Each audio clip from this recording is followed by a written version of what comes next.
Hi, I'm Ali Ramadan. We're going to talk during this session about the introduction to project management. This session is a demo session that how the course will look like and how can we manage this course.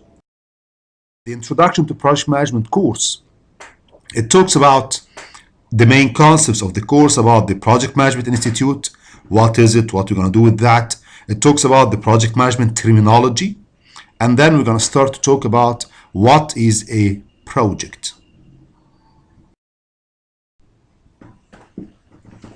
After completing this section, you'll be able to describe the PMI project framework, including the main 5 process groups, life cycles, and we'll talk about the 9 knowledge area that we're going to include during our course.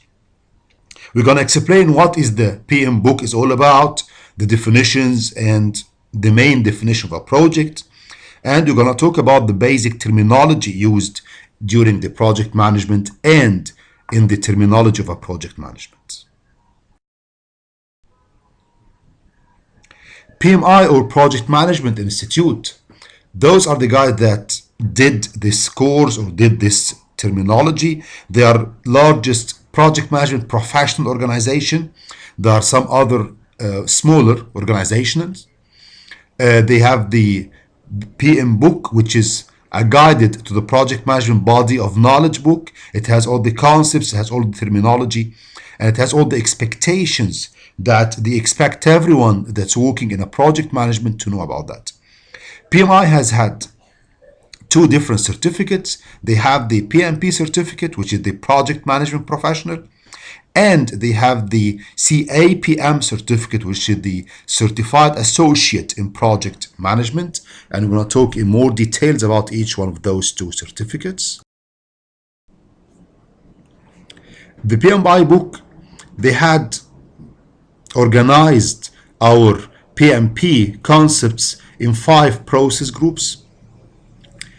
They expected that any process, we're going to start with the project input, which is normally comes before the project from the customer expectations, from the customer need. Then we start with the initiating processes, where we go here, we nominate the project manager, we accept the project, and we start with our project expectations, budget, cost, and nominating what's going to happen after that. Once we got the approval from the customer that this initiating phase or this initiating process, that the customer accept our roughly estimate during this phase, we start the real project by planning the project. So we start do a very detailed day-to-day, task-to-task, time-to-time planning. Once this planning phase is done and we approved it, everyone in the project team, we start executing this plan. And in many cases, we go back to the planning, do some changing, do some enhancement or whatever comes up during the project life cycle. And while we are doing this, we always have the monitoring and controlling processes where we monitor, control, assure that what we are doing is what we plan to do. Sometimes we may go back to the planning and say, no, we need to change the plan. We may say, yes, the plan was okay, but the execution was not. And once we are done with our execution phase, everything is done on time as expected, we start the closing processes where we close the project, where we release all the resources that were assigned to that project, and most important, deliver the project outcome to our sponsor or customer.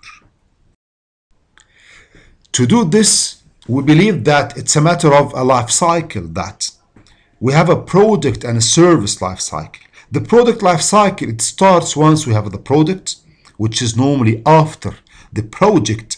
And during the product life cycle or service life cycle, we have different phases. We have the introductory phase, we have the maturity phase, we have the growth phase, and at the end, this product will phase out. People say that we do not use or do not need this product anymore. And we have the project life cycle. The project life cycle, which is how we're gonna do this project. What are the steps we're gonna follow to do this project. And of course, it differs from a project to another.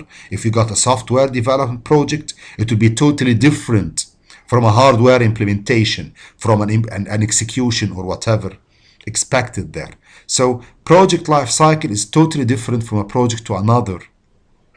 And we have the project management life cycle, and here where we start thinking about the standardization, we start thinking about having a common framework where we all manage projects in the same way. Although projects themselves are different, projects themselves have totally different life cycles, but still we can manage all those projects in the same way, in the same manner. And this is where PMI started to collect data to gather those information and give us this concept of common way to manage our project. This is the best practice. This is what they say, that we've been doing this for years and years, and finally we said that this is how we succeeded to manage most of our projects. To do this, they started thinking that we need to have nine knowledge areas where everyone needs to know about that. Everyone needs to know how to manage those areas and what should be done in each and every area. We have the project integration management, which is the whole integration of the whole project. This part is very important because if you got a project and it's scattered in different small pieces, it will never work together. So the integration part is how to integrate the whole project together. We have the scope management, which is how to define and manage our project scope, which is what we're gonna do in our project.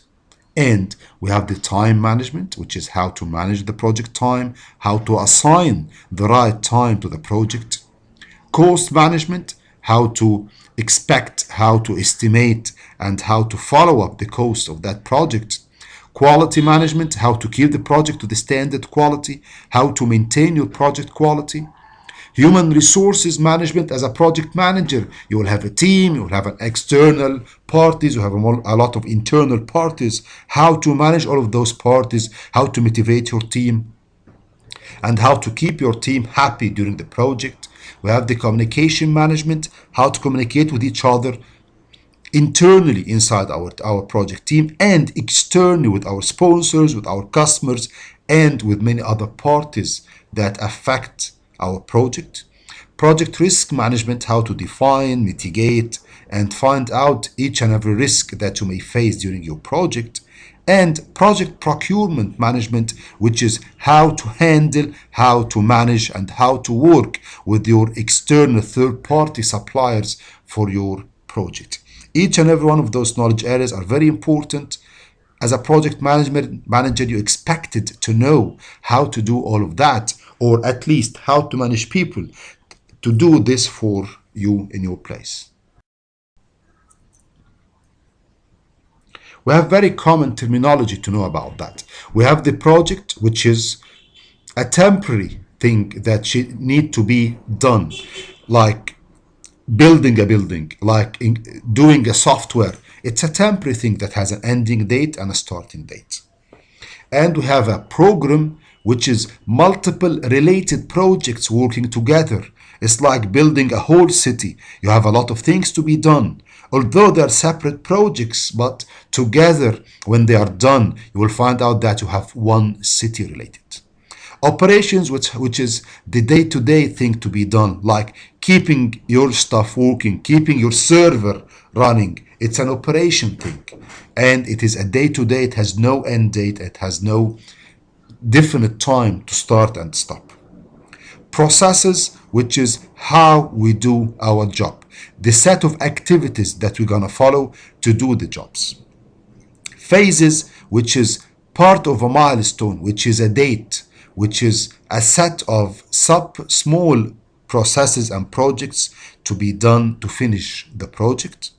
Task or activity, which is the smallest unit that we know that we're gonna do in our project. Milestone, which is a set date that at that date we must do this and that. So we have a special thing to deliver at that date. Deliverable, which is what we're gonna give the user or the customer of our project. WBS, which is work breakdown structure, where we start thinking that to do this project, to achieve this target, those are the set of tasks that gonna be done. Working package is the package or group of tasks to be done together to have some meaning. Sponsor, the guys that fund the project, that decide what are the deliverables and decide what the project need to be done. Stakeholders, anyone that affect or may be affected by the project. So you have your team is a stakeholder, you have your sponsor, you have your manager, the project manager is a sponsor, the customer is one of those stakeholders, and the authorities in your country, authorities in your company are part of those stakeholders. Resources is whatever resources needed, is whatever tools needed, is whatever skills needed to help you in your project. So we may say that people are resources, tools, equipments, hardware, software, programs. All of those are resources. And finally, customer, someone that will use the service or will use the product that your project will produce and pay for that.